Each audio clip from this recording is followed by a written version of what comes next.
Le jour de mes 35 ans, ma belle-mère a regardé ma fille de 8 ans, et elle a déclaré « Ne sois pas comme ta maman, c'est une menteuse ». Ensuite, j'ai reçu une gifle magistrale, en plein visage, devant 27 invités. Je me suis levé, en riant. Quand ils ont découvert pourquoi, leurs visages se sont vidés de toute couleur. Je sais ce que cela semble être, un titre racoleur surgit des tréfonds d'Internet, comme si j'étais sur le point de vous vendre un thé minceur, ou un journal de manifestation. Mais je vous raconte cela parce que la gifle n'était pas la pire partie. La pire partie, c'était la phrase qui l'avait précédée. Car la gifle a frappé mon visage, mais cette phrase, elle, visait le cerveau de ma fille. Et une fois qu'un enfant apprend à douter de sa mère, on ne passe pas simplement à autre chose. Soit on répare les dégâts rapidement, soit on passe des années à payer les intérêts de la cruauté d'un autre. Je m'appelle Claire Harrington. Oui, c'est mon nom légal. Non, ce n'est pas le nom avec lequel je suis né. C'est ce qui arrive quand on se marie dans une famille qui traite les noms comme une marque commerciale. Je suis avocate, j'ai 35 ans, et j'ai une fille de 8 ans nommée Sophie, qui est si polie qu'elle demande pardon au meuble. Elle est aussi la raison pour laquelle je ne suis pas parti discrètement, car quand on a un enfant, on n'a pas le luxe de choisir la version facile du courage. On choisit la version nécessaire. Ce matin-là, le matin de mon anniversaire, notre appartement était silencieux, de ce silence propre aux espaces coûteux, des tapis épais, de bonnes fenêtres, ce genre de calme qui vous donne l'impression d'être observé même quand vous ne l'êtes pas.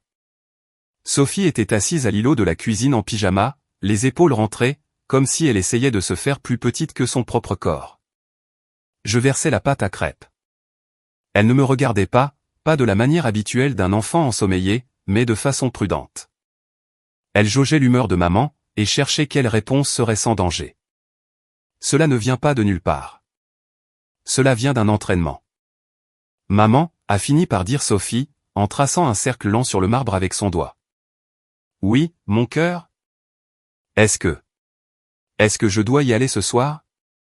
Elle ne parlait pas du restaurant. Elle parlait de Margaret, ma belle-mère, cette femme capable de dire à ma chérie comme s'il s'agissait d'un avertissement. J'ai gardé une voix légère. C'est mon dîner d'anniversaire. Nous y resterons un petit moment, puis nous rentrerons à la maison. Sophie a hoché la tête, comme si elle comprenait les mots, mais pas la promesse.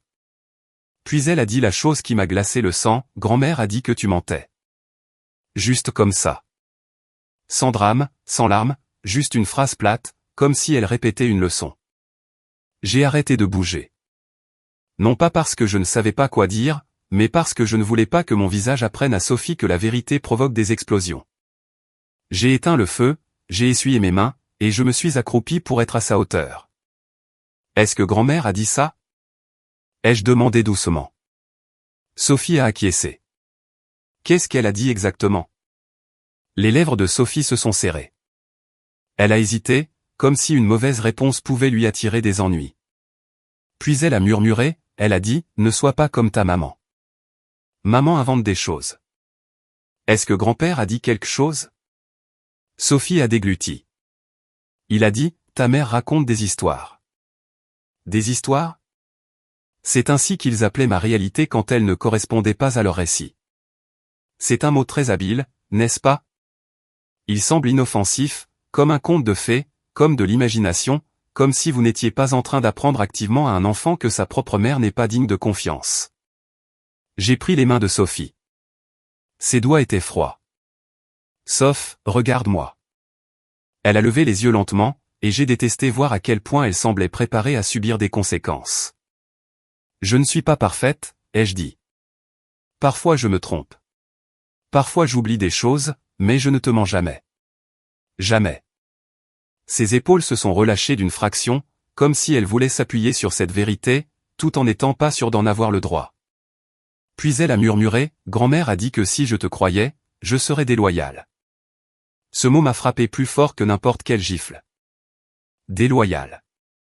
Il ne se contentait pas de m'insulter, il recrutait mon enfant.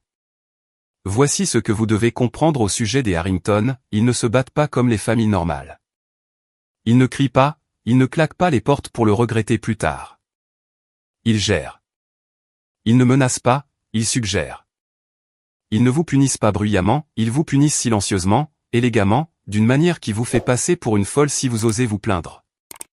Un sourcil levé, un SMS inquiet, un commentaire parfaitement placé devant la bonne personne.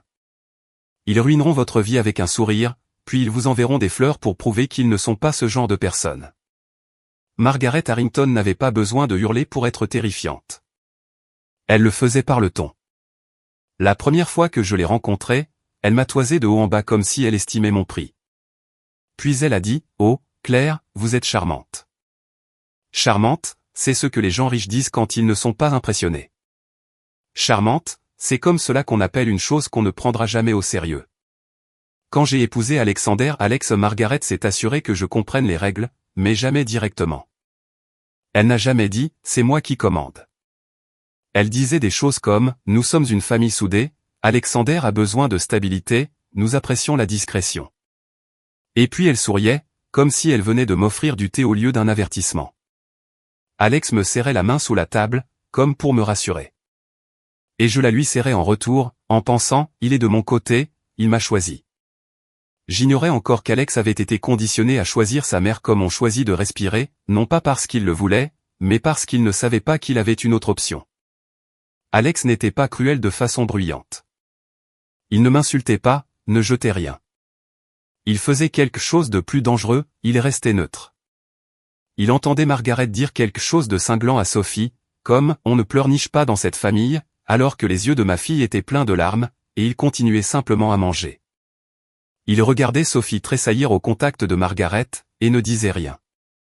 Et si j'essayais d'intervenir, il murmurait « Claire, ne commence pas, ne commence pas ». Traduction, ne mets pas ma mère mal à l'aise.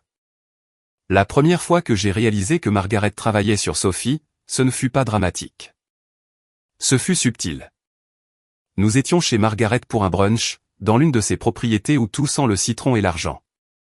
Sophie a fait tomber une fourchette. La fourchette a frappé le sol avec un petit cliquetis. Sophie s'est figée, comme si elle avait lâché une grenade. Margaret n'a même pas baissé les yeux. Elle a regardé Sophie et a dit doucement, maladroite. Pas un oups. Pas un ce n'est pas grave. Maladroite, comme s'il s'agissait d'un défaut de personnalité. Le visage de Sophie est devenu rouge. Je suis désolé, a-t-elle murmuré. Margaret a bu une gorgée de café. Ne t'excuse pas, corrige-toi. Et puis elle m'a jeté un regard avec un sourire. Les enfants imitent ce qu'ils voient, a-t-elle dit.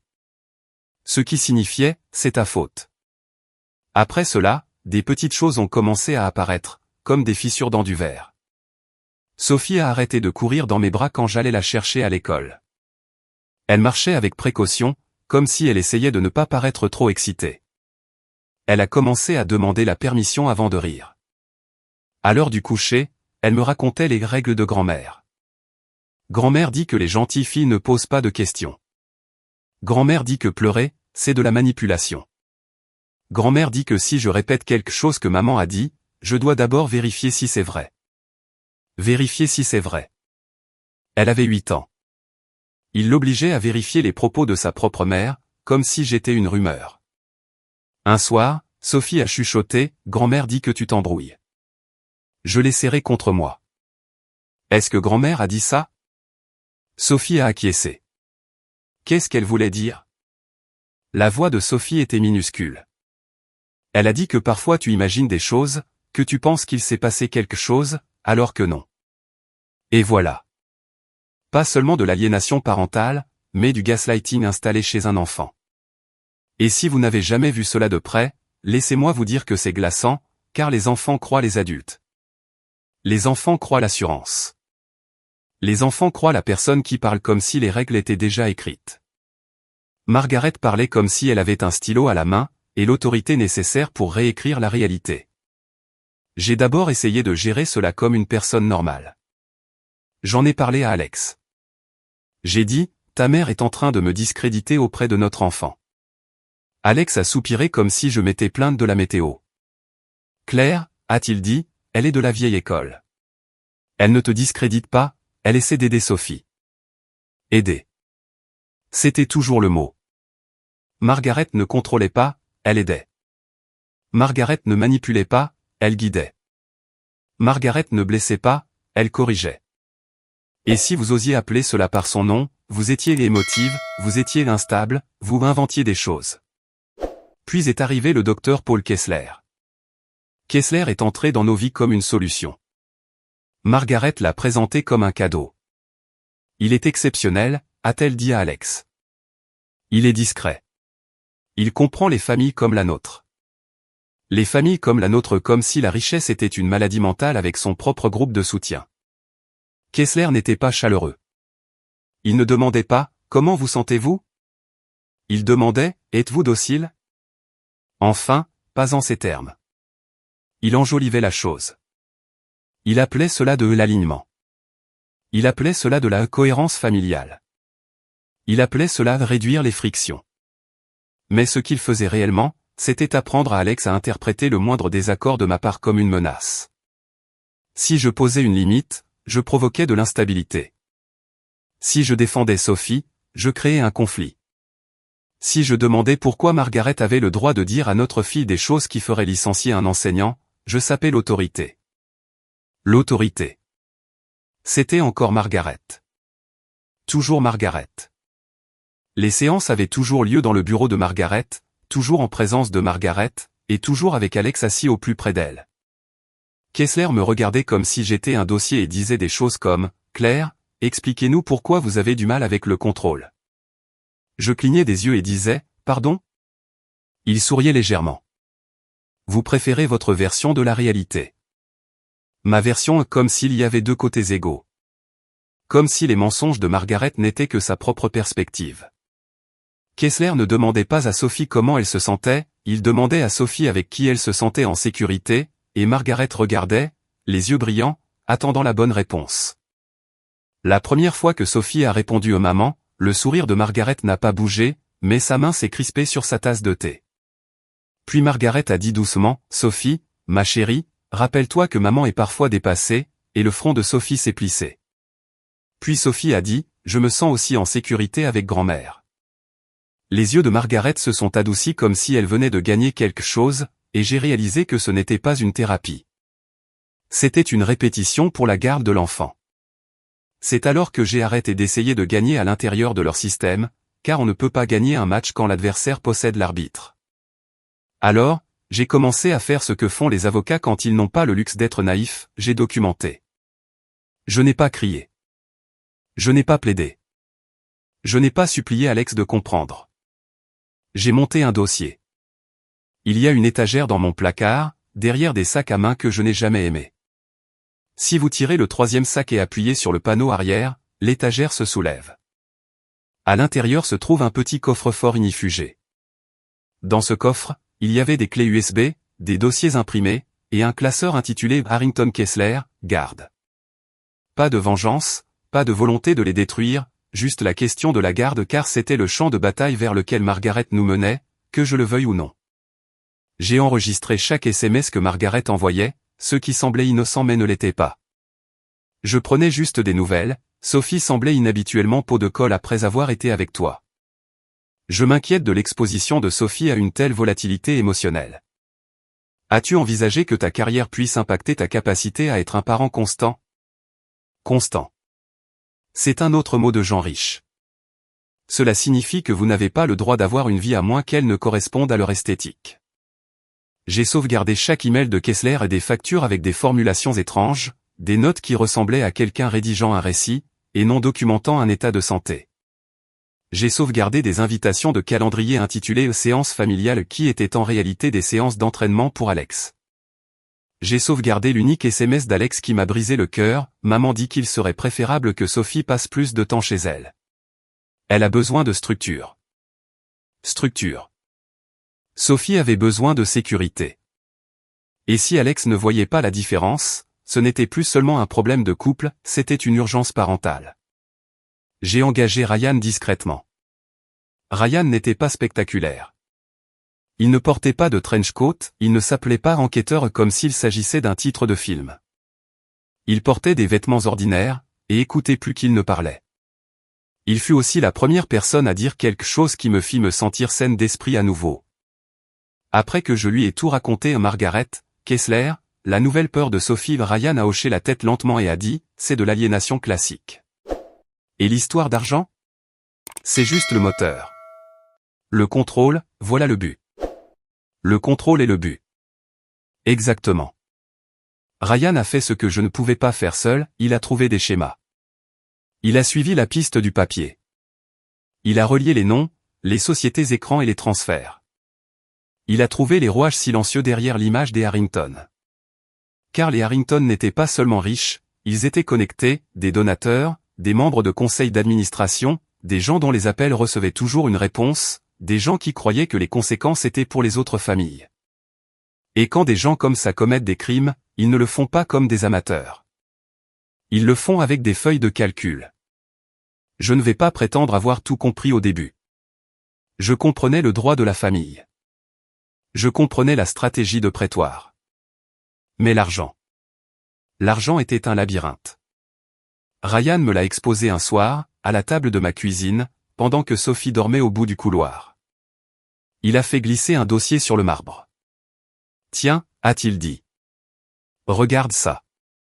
Les transferts, les dates, les montants. Il a tapé sur une ligne. Ce n'est pas du commerce normal. C'est du routage. J'ai écarquillé les yeux. Où cela va-t-il? Ryan a expiré. Dans des endroits où les gens vont quand ils ne veulent pas qu'on voit où est passé l'argent. Et soudain, la vie polie de Margaret a commencé à ressembler moins à un héritage, et plus à une scène de crime avec un bel éclairage. Le plus terrifiant n'était pas l'argent, c'était de réaliser que Margaret n'essayait pas seulement de m'humilier. Elle essayait de m'effacer. Elle construisait une histoire où Claire Harrington était instable, malhonnête, émotionnellement volatile, et donc incapable d'être un parent fiable. Si elle parvenait à mettre cette histoire entre les bonnes mains, elle pourrait m'enlever Sophie sans jamais élever la voix. Et si vous pensez que c'est dramatique, c'est que vous n'avez jamais vu une famille riche transformer l'inquiétude en arme. Car dans une famille comme les Harrington, l'inquiétude est un couteau pour lequel on attend que vous les remerciez. C'est alors que j'ai fait l'autre chose à laquelle Margaret ne s'attendait pas. J'ai porté les preuves hors de son monde, discrètement, à des gens qui ne se souciaient pas des réceptions des Harrington, mais qui se souciaient de leurs traces de papier. Je ne suis pas entré dans un bureau en hurlant « Ma belle-mère est diabolique ». Je suis entré avec un classeur. Je suis entré avec des chronologies. Je suis entré avec des schémas documentés. Et quand vous mettez des faits sous les yeux des bonnes personnes, elles ne lèvent pas les yeux au ciel, elles prennent des notes. Au moment où le dîner de mon anniversaire est arrivé, il y avait déjà des conversations en cours dans des bureaux du centre-ville.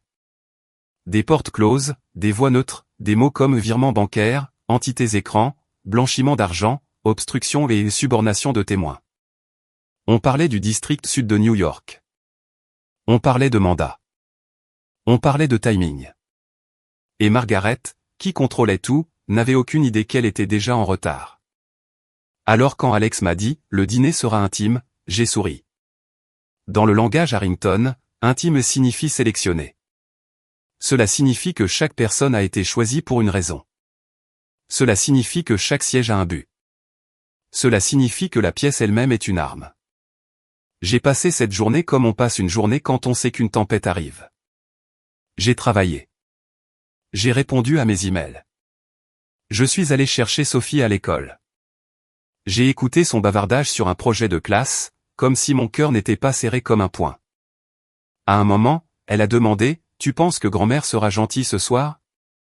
J'ai répondu « Je pense que grand-mère sera elle-même. » Sophie a hoché la tête comme si elle comprenait exactement ce que cela signifiait. Ce n'est pas quelque chose qu'une enfant de 8 ans devrait avoir à comprendre. Quand nous sommes rentrés, Sophie s'est habillée lentement. Elle a choisi ses chaussettes par 2 fois, les a changées, puis les a encore changées et une petite anxiété déguisée en choix. Alex est sorti de la chambre vêtu d'un costume qui coûtait plus cher que ma première voiture. Il ne m'a pas regardé quand il a ajusté ses boutons de manchette.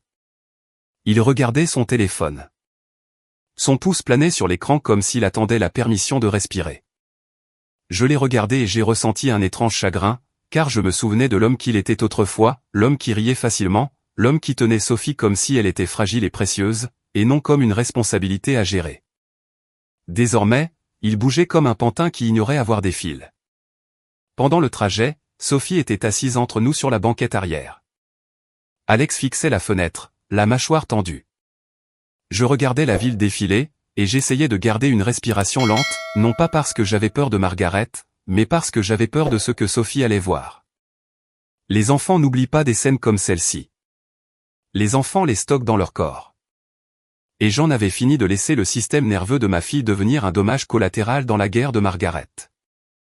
Nous sommes arrivés dans une salle à manger privée à Hudson Yard, en hauteur au-dessus de Manhattan, là où les fenêtres font ressembler la ville à un jeu de construction pour gens riches. Le personnel souriait trop fort. Les fleurs étaient arrangées trop parfaitement. L'air sentait l'agrume et le jugement silencieux. La main de Sophie était dans la mienne, et ses doigts étaient froids. Margaret nous a accueillis à l'entrée comme si elle recevait un prix. « Claire » a-t-elle dit, en embrassant l'air près de ma joue. « Vous êtes ravissante. » Traduction, vous êtes acceptable. Puis elle s'est accroupie devant Sophie et a ajusté sa robe, pas avec douceur, mais avec possessivité. « Ma magnifique petite fille » a dit Margaret assez fort pour que toute la pièce entende. « Dis bonjour correctement. » La bouche de Sophie s'est ouverte. Aucun son n'est sorti. Le sourire de Margaret n'a pas bougé, mais ses doigts se sont serrés sur l'épaule de Sophie. Sophie a murmuré « Salut ». Margaret lui a tapoté la joue. « Bien. » Et puis, sans me regarder, elle a ajouté « Vous voyez ?» Elle écoute. J'ai scanné la pièce comme les avocats scannent les jurés, les visages, le langage corporel, les alliés, les risques. 27 invités. J'ai compté. Margaret aimait les chiffres qui semblaient intentionnels, comme si rien dans sa vie n'était accidentel. 27 signifiait contrôlé, pas aléatoire. Cela signifiait qu'elle avait décidé exactement du nombre de témoins qu'elle voulait. Il y avait un sénateur de l'État, Whittaker, qui riait trop fort à des blagues qui n'étaient pas drôles, le genre d'homme que tout le monde continuait de toute façon à appeler sénateur. Un juge, Caldwell, qui buvait du vin cher comme si les règles d'éthique étaient un accessoire optionnel. Quelques cadres des entreprises Harrington avec des sourires qui n'atteignaient pas leurs yeux. Un couple d'amis de la famille dont l'amitié ressemblait étrangement à des secrets partagés. Et puis, assis avec une vue dégagée sur notre table, comme si la soirée avait été construite autour de son axe de vision, le docteur Paul Kessler. Kessler a levé son verre vers moi, non pas comme une salutation, mais comme un défi. Le dîner a commencé. Les serveurs se déplaçaient comme des ombres. Les assiettes arrivaient comme des œuvres d'art. Les gens parlaient d'investissement, d'héritage et de valeurs familiales, sur le ton qu'on utilise quand on essaie de se convaincre d'être une bonne personne. Sophie picorait sa nourriture comme si elle avait peur que l'assiette l'accuse de quelque chose. Alex n'a touché ni à mon assiette ni à celle de Sophie. Il buvait de l'eau et surveillait Margaret. Je connaissais ce regard. C'était le regard d'un homme qui attend qu'on lui dise ce qu'il a le droit de faire ensuite. À un moment, Margaret s'est penchée par-dessus la table et a dit à Sophie, « Ma chérie, raconte à grand-mère ce que maman t'a promis. » Sophie a cligné des yeux. Je ne sais pas. Margaret a souri. Mais si, tu t'en souviens. Maman a dit qu'elle t'emmènerait quelque part, n'est-ce pas? Sophie m'a jeté un regard confus. J'ai réalisé ce que Margaret faisait, elle posait un piège. Si Sophie devinait mal, Margaret pourrait dire, vous voyez, maman l'embrouille. Si Sophie devinait juste, Margaret pourrait dire, vous voyez, maman fait des promesses qu'elle ne peut pas tenir. Dans les deux cas, la conclusion était la même, maman n'est pas fiable, grand-mère est stable. Je suis intervenu calmement. Sophie et moi allons au musée samedi. Le sourire de Margaret a tenu bon. Oh, a-t-elle dit comme si elle avait gagné quelque chose. Samedi. Comme c'est gentil. Puis elle s'est tournée vers les invités. Claire est très ambitieuse. Parfois, l'ambition fait qu'il est difficile de se concentrer sur ce qui compte vraiment. Elle a posé une main sur son cœur comme si elle était inquiète. Les invités ont murmuré poliment. J'ai pensé, ce n'est pas un dîner d'anniversaire. C'est une déposition avec des amuse-gueules. À la moitié du repas, Margaret s'est levée et a tapoté son verre. La pièce s'est tue instantanément, car les gens riches sont dressés à obéir à la richesse comme les chiens obéissent au sifflet. Mes chers amis, a-t-elle commencé. Merci de célébrer Claire ce soir. Elle m'a regardé. 35 ans, a-t-elle dit comme s'il s'agissait d'un diagnostic médical. Rire poli. Puis les yeux de Margaret ont glissé vers Sophie. Et voici, a-t-elle dit chaleureusement, notre petite Sophie, 8 ans. L'avenir. Sophie s'est raidie. Margaret a tendu la main, paume vers le haut, comme si elle appelait un animal de compagnie. Sophie, viens ici, ma chérie. Sophie m'a regardé. J'ai hoché la tête, un geste petit, encourageant. Je suis là. Je te tiens. Sophie a marché vers Margaret, s'arrêtant juste assez près pour être à sa portée. Margaret a posé une main sur le dos de Sophie, non pas pour la soutenir, mais pour la contrôler. Et puis Margaret a souri à l'assemblée et a dit, « Maintenant Sophie, tu te souviens de ce dont nous avons parlé. Raconte à tout le monde ce que grand-mère t'a dit. » Le visage de Sophie est devenu livide. Grand-mère a dit, a-t-elle commencé, la voix tremblante. Margaret lui a serré le dos très fort. Sophie a tressailli. Continue, a dit Margaret doucement. Les yeux de Sophie se sont de nouveau tournés vers moi, et Margaret a lâché la phrase elle-même pour un maximum de dégâts. Elle a tourné Sophie légèrement vers moi, comme un accessoire humain, et a dit, ne sois pas comme ta maman. Quelques invités ont gloussé, incertains. Le sourire de Margaret s'est élargi. C'est une menteuse. La pièce s'est figée, non pas sous le choc, mais avec intérêt, comme s'ils attendaient le début du spectacle. J'ai senti la chaleur monter dans mon cou. Mes mains sont devenues engourdies. Sophie restait là, pétrifiée, comme si le sol était soudainement devenu dangereux. J'ai commencé à me lever. Margaret. Margaret a levé un doigt manucuré sans me regarder, et tout le monde a accepté cela. Tout le monde l'a laissé me réduire au silence. Car quand des gens comme Margaret parlent, les gens dans cette pièce écoutent. La chaise d'Alex a grincé. Il s'est levé. Je connaissais ce bruit. Je l'avais entendu tard le soir après les séances de Kessler. Je l'avais entendu après les discussions de Margaret avec lui. C'était le son d'Alex devenant la personne que Margaret avait besoin qu'il soit. Il n'a pas regardé Sophie. Il ne m'a pas regardé comme un mari. Il m'a regardé comme un problème. Claire, a-t-il dit assez fort pour toute la salle. Pourquoi ne dis-tu pas la vérité à tout le monde pour une fois? Mon souffle s'est coupé. Il a continué, la voix tendue, répétée. Tu as menti sur l'argent, sur les endroits où tu vas, sur ce que tu racontes à Sophie. Je l'ai regardé. Ses yeux étaient vitreux. Pas d'ivresse. De conditionnement. Alex, ai-je dit doucement. Arrête. Le regard de Margaret ne me quittait pas. Kessler s'est adossé, observant la scène comme s'il s'agissait de son épisode préféré. La mâchoire d'Alex s'est contractée. Et puis il a fait exactement ce que Margaret voulait. Il a fait un pas en avant, et il m'a giflé. Ce n'était pas une gifle de film dramatique. C'était pire, une vraie gifle. Le genre qui vous fait siffler les oreilles, brûler la peau, et qui demande à votre cerveau une seconde pour réaliser. Pendant un battement de cœur, la pièce est restée parfaitement silencieuse. Puis j'ai entendu Sophie étouffer un cri. Un petit bruit. Le bruit d'un enfant réalisant que les adultes peuvent être dangereux. Ce bruit, plus que la brûlure sur mon visage, m'a presque brisé. Presque. J'ai touché ma joue, j'ai regardé mes doigts, pas de sang, juste de la chaleur, juste une preuve. 27 témoins, 27 pères Dieu, 27 personnes qui ne pouvaient plus prétendre ne pas savoir. Et c'est là que j'ai fait la seule chose que Margaret n'avait pas prévue, j'ai ri. Pas d'un rire hystérique, ni maniaque, juste un rire amusé. Comme si quelqu'un m'avait enfin remis la dernière page manquante d'un dossier que je constituais depuis des années. Margaret a cligné des yeux. Alex s'est figé comme s'il s'était réveillé en plein rêve. Quelqu'un a murmuré, « C'est quoi ce ?» Je me suis levé lentement, calmement. J'ai lissé ma robe comme si je me préparais pour ma plaidoirie finale, et j'ai dit d'une voix claire comme du cristal, « Merci. » Le sourire de Margaret a eu un tressaillement.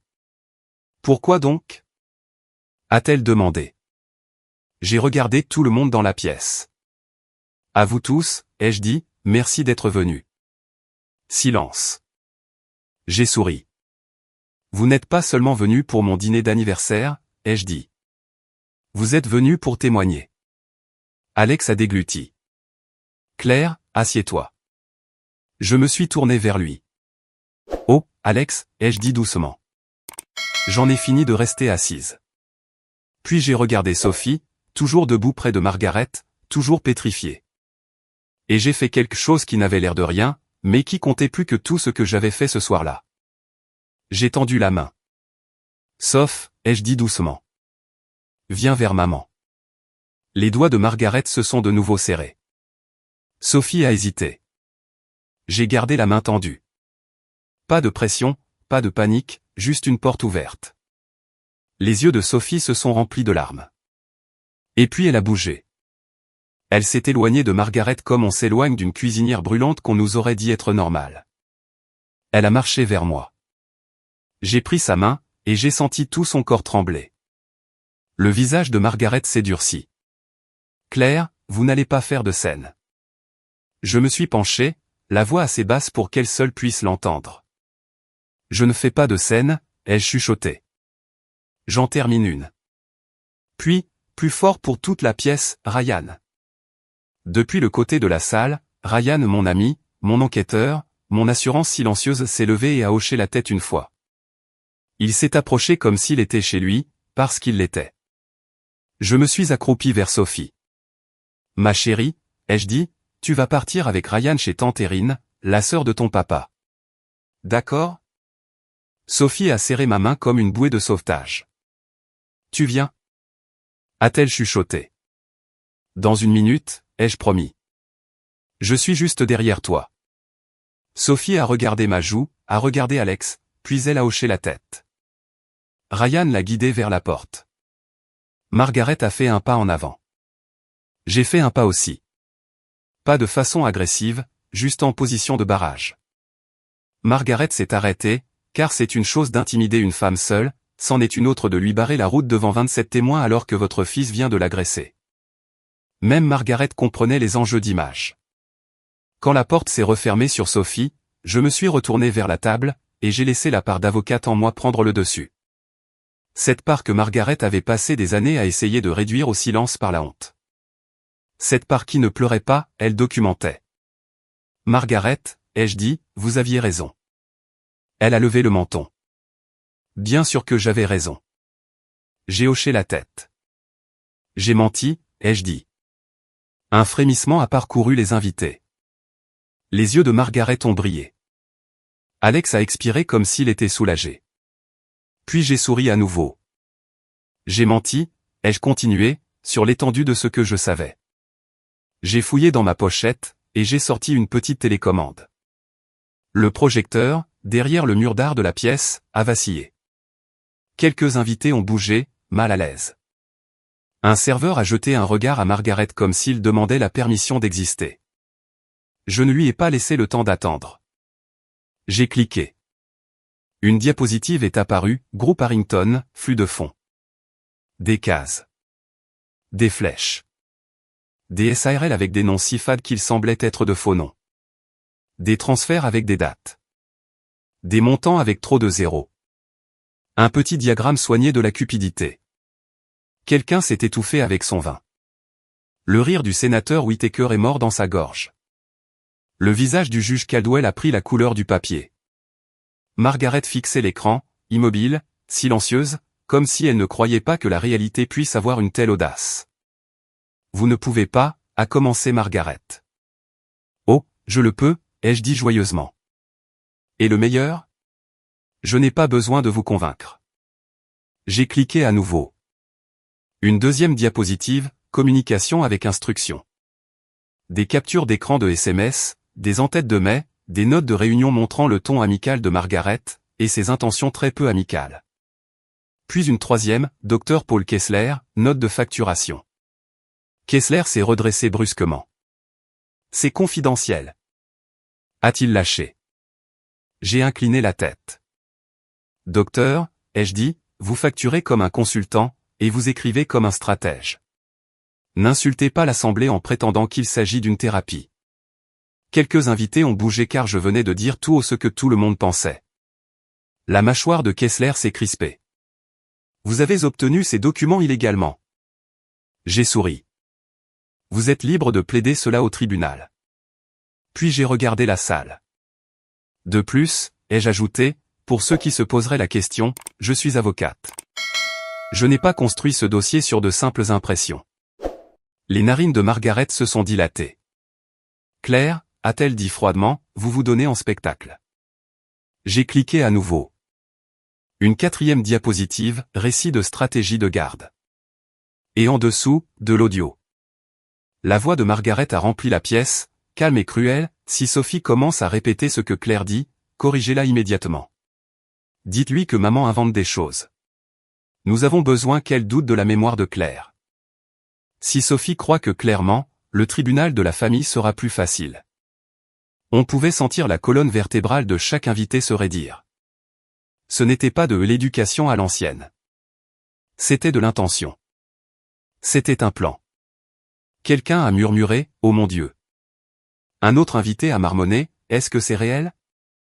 Le visage de Kessler s'est figé. Margaret ne bougeait pas, mais ses yeux, si. Ils se sont tournés une seule fois, vers le sénateur Whittaker, comme pour dire répare ça. Whittaker a fixé l'écran comme pour répondre absolument pas. Le verre du juge Caldwell s'est arrêté à mi-chemin de sa bouche, car même les gens qui vivent à la limite de l'éthique ont tendance à détester être pris en photo près du précipice. J'ai cliqué à nouveau. Un autre clip audio. Encore Margaret, nous dirons que Claire est instable. Nous dirons qu'elle éloigne Sophie d'Alexander. Nous dirons qu'elle est émotionnellement volatile. Une pause, puis la voix de Kessler, lisse comme une lame, si Alexander perd le contrôle, cela aide. Un incident public soutiendrait le récit. La pièce n'est pas seulement devenue silencieuse, elle est devenue raréfiée, comme si l'oxygène avait été pompé. J'ai encore touché ma joue, et j'ai souri à Alex. Oh, regardez, ai-je dit légèrement. Nous l'avons eu, notre incident public. Alex est devenu blême. Pas de culpabilité, pas encore. De la peur. Car la peur est ce qui arrive quand quelqu'un réalise qu'il a été utilisé. Margaret a essayé de rire. Un petit son, sec. Vous enregistrez les conversations familiales? A-t-elle dit comme si j'étais le monstre. J'ai haussé les épaules. Mon avocat me l'a conseillé, ai-je dit, avant d'ajouter doucement, oh, attendez. C'est moi. Quelques invités ont tressailli. Car le sarcasme semble déplacé jusqu'à ce que l'on réalise que c'est la seule chose qui vous maintient debout. La voix de Margaret est devenue tranchante. Vous ne pouvez pas menacer les gens dans ma maison. Margaret, ai-je dit, ce n'est pas votre maison. C'est une salle à manger privée avec du personnel et des caméras de sécurité. Puis j'ai souri à l'assemblée. Et avant que quiconque n'ait des idées créatives, ai-je ajouté, des copies de tout ce que vous voyez ce soir sont déjà hors de ma portée. Le visage de Margaret s'est crispé. À qui les avez-vous envoyés? A-t-elle exigé? J'ai marqué une pause juste assez longue pour que cela fasse mal. Puis j'ai dit clairement, au bureau du procureur des États-Unis. Un frisson. Et au FBI.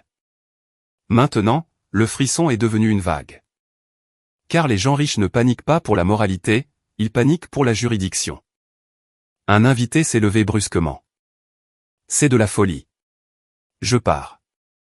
Bien sûr que vous partez, ai-je dit agréablement. Rappelez-vous simplement que partir n'efface pas ce dont vous avez été témoin. Un autre invité a cherché son téléphone.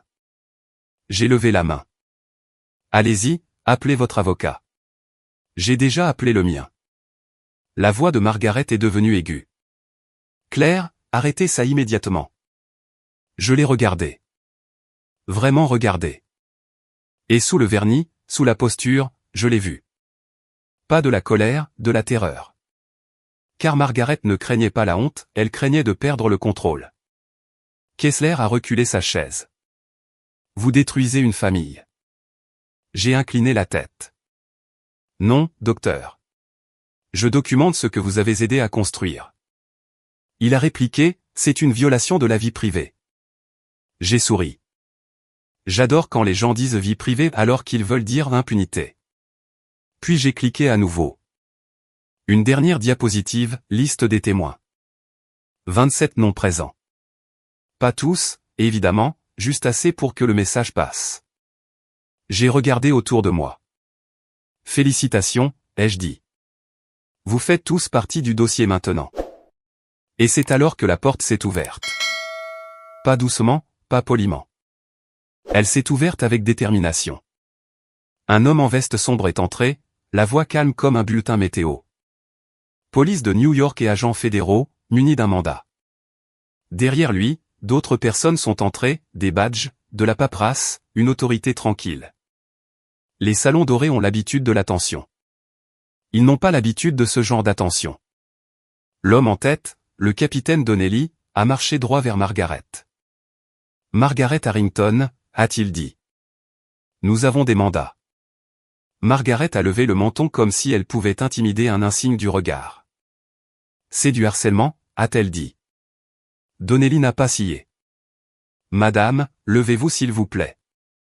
Kessler s'est à moitié levé, puis s'est ravisé. Un agent s'est approché de lui. Docteur Kessler, a dit l'agent, nous avons besoin que vous nous suiviez. Le visage de Kessler s'est tordu. Pour quel motif? L'agent a baissé les yeux sur la paperasse. Plusieurs, a-t-il dit. Commençons par l'obstruction. Kessler a ouvert la bouche, l'a refermée, et s'est rassis lentement, comme si la gravité avait doublé d'intensité. Les mains du sénateur Whittaker tremblaient. Le juge Caldwell avait l'air de se souvenir de chaque séminaire d'éthique qu'il avait ignoré. Un cadre commençait à transpirer à travers son col. Une autre femme a murmuré, « Je n'aurais pas dû venir. » Et j'ai pensé, oui, c'est tout l'intérêt. Margaret s'est tournée vers Alex, les yeux lançant des éclairs. Alexander, a-t-elle crié. Fais quelque chose. Alex l'a regardé, puis m'a regardé, puis a regardé les agents, et pour la première fois de la soirée, il a ressemblé à un homme qui n'était plus sûr de savoir à qui il appartenait. Il a dégluti. Claire, qu'as-tu fait? J'ai croisé son regard. J'ai protégé notre fille, ai-je dit. Voilà ce que j'ai fait. Sa voix s'est brisée. Je ne voulais pas. J'ai levé la main. Alex, ai-je dit calmement. Tu m'as frappé devant 27 témoins. Il a tressailli comme si je l'avais frappé en retour avec mes mots. Je n'ai pas besoin que tu l'expliques, ai-je dit. J'ai besoin que tu le comprennes. Margaret a commencé à parler rapidement, des noms, des donateurs, des relations, des menaces déguisées en rappel. Donnelly écoutait comme s'il s'ennuyait. Car les gens comme Margaret pensent toujours que le pouvoir est transportable, comme s'il pouvait être emporté dans un sac à main. Ce n'est pas le cas. Pas quand vous entrez dans une pièce où tout le monde est immunisé contre votre charme. Les agents ont commencé à collecter les téléphones, les ordinateurs portables, les montres qui n'étaient pas que des montres. Le visage de Margaret s'est crispé quand elle a réalisé que la pièce ne lui appartenait plus.